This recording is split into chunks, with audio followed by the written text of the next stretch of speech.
Welcome back. It's time to review the oldest whiskey I've ever owned or tasted. 33 years. That's as old as me.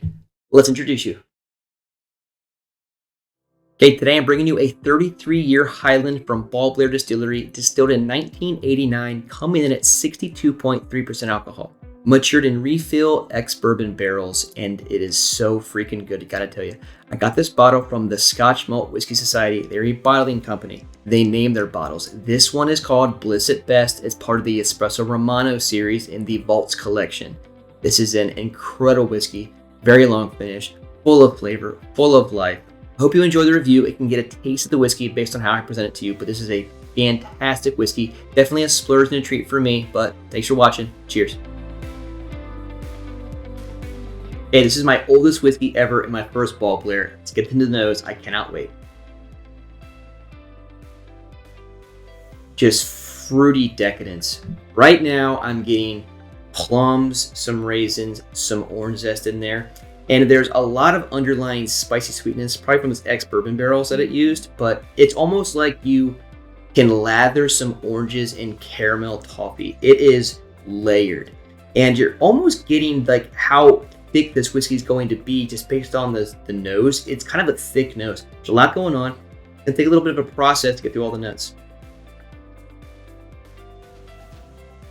Just opens up to a little bit more apples, some chocolate. There's so many layers to this thing. And I know that I just don't want to get so excited. It's 33 years. It should be good, but because it's 62%, it's going to have all of those flavors. That's why I bought it, because it is not watered down.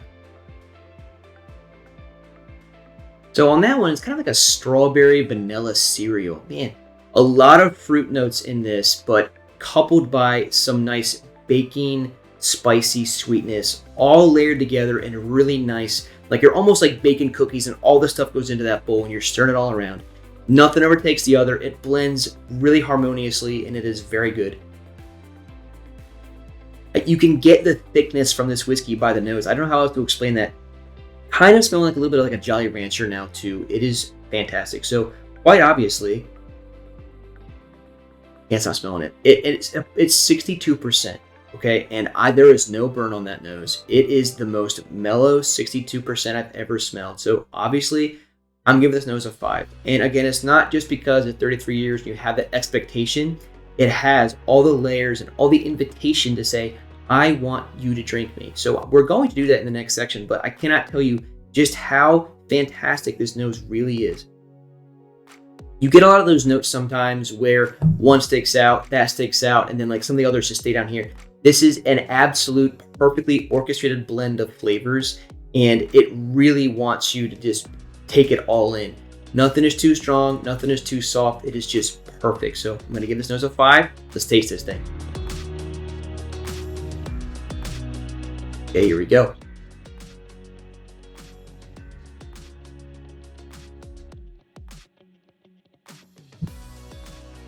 As soon as I swallowed, it was just an explosion of fruit. An incredible amount of citrus. Grapefruit, oranges, lemons. There's some apples and pears in there. It is just like biting into every fruit all at once. And it is very viscous. We haven't talked about the legs on this thing, but these are some very, very slow legs. Really nice golden color. Really like that. Super slow legs. It is so viscous. This is something you're just going to chew on for a long time. And because it is 33 years, you do not want to drink this fast. Already, that finish is getting so syrupy, candy-like. Just what I love. A lot of decadent sweetness coming in. This is a very, very velvety whiskey. Something that you definitely are just going to go slow with and just chew on it for a while. It's like Highland whiskey gum. Second sip time.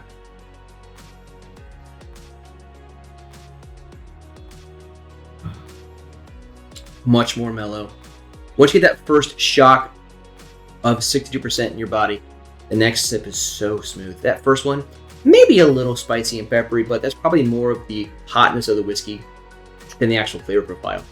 That had a nice bit of kind of like frosted flakes, nice cerealness. It is a Highland.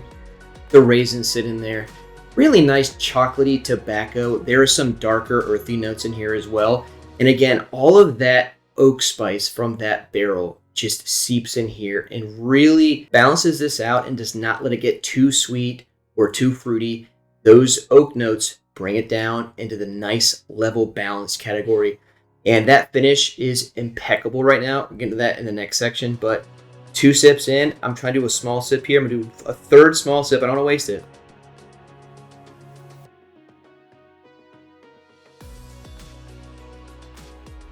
My wife will not like this, and that's fine. More for me.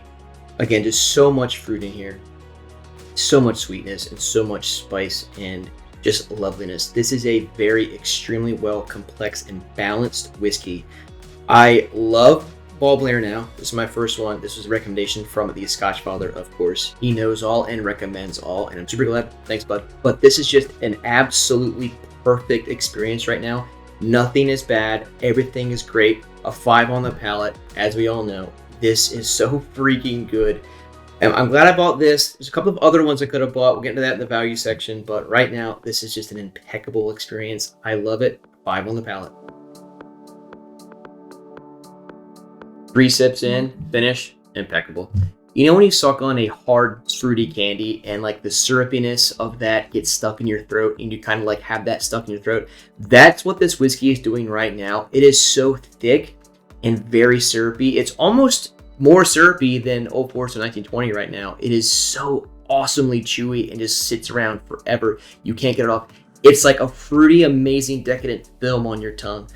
It is, I can get all the notes off, all the apples, strawberries, cherries, the zest, the spice, the vanilla caramel. It just sits, and it's nothing near the front of the tongue. It's all in the mid and the back tongue. And again, just sits there in your throat.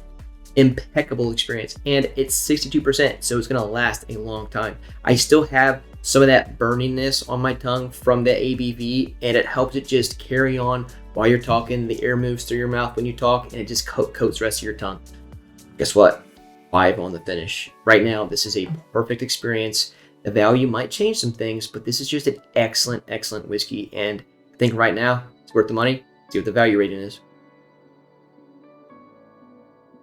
Okay, the value. This is going to be hard to talk through because I did pay $995 for this. Now, let's keep in mind, the Ardbeg 25 was $900, and that is 8 years younger than this. So, you know, the other ones I could have bought from Scotch Malt Whisky Society website, if you're looking at some of the 30s, you're looking at 3 times as much because some of the 30s are Macallan and Speyside, and this was about $1,000. For reference, Talisker 30 is also $1,000. Benriach 30 is probably around that price point, if not a little cheaper. So I think Balblair 33 being at $995 is not a bad deal when you consider the rest of the whiskey market. So yes, in a vacuum, this is a lot of money to look at. But again, I sold my house recently, so I bought this because of that. I wanted to just celebrate and do that. I wouldn't normally go out and just buy a $1,000 bottle of whiskey. Wouldn't do that. But I think this was something that the Scotch father recommended, and he said I would just love it. And he's absolutely right. This is a phenomenal whiskey.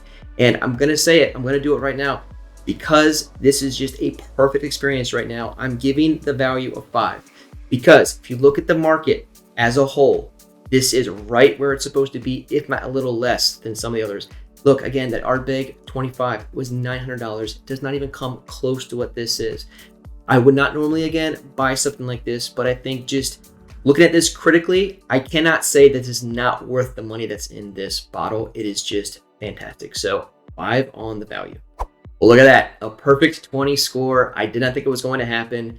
I kind of wanted to poke a hole in this whiskey, but I couldn't. It is just so damn magnificent. Everything about it. The nose is layered. It's complex. It's inviting. It is not burning. Nothing in your nose burns any nose hairs off with the ABV being so high. It is so mellow for being over 60%. Really good. The palate, layered, complex again. Nothing stands out. Nothing is too soft. Nothing's too overbearing. It is very well orchestrated. A very harmonious, velvety, decadent experience. And it lasts a long time with the finish being so great. You're going to be able to have this bottle for a long time, and you better, because it is worth a lot of money.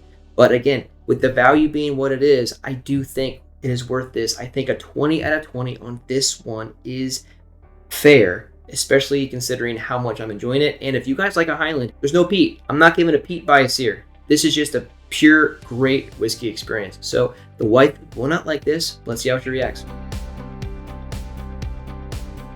Hey, welcome back. You will not like this, but I gave this a perfect 20 out of 20. It is a phenomenal whiskey. Now, she's a little sick, so she won't be able to taste it, but maybe that works in our favor. We'll see. Give it a sniff first. Can you even smell it? Yeah, I can smell it. Does it smell fruity and good? That smell fruity, yeah. Do you like the smell? Yeah. You look at that? Okay, let's get a little sip here. That make me so sad. Okay, it's a little hot. All right, Yes. 62% there.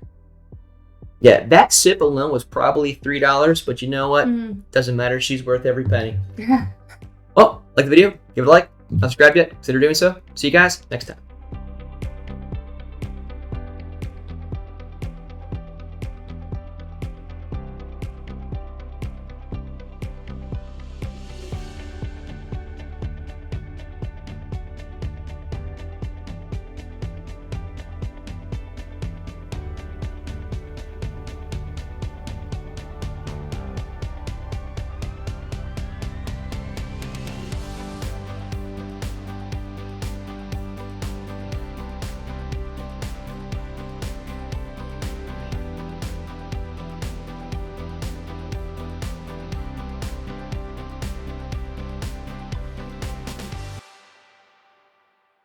Do you know when you suck on one of... Sorry.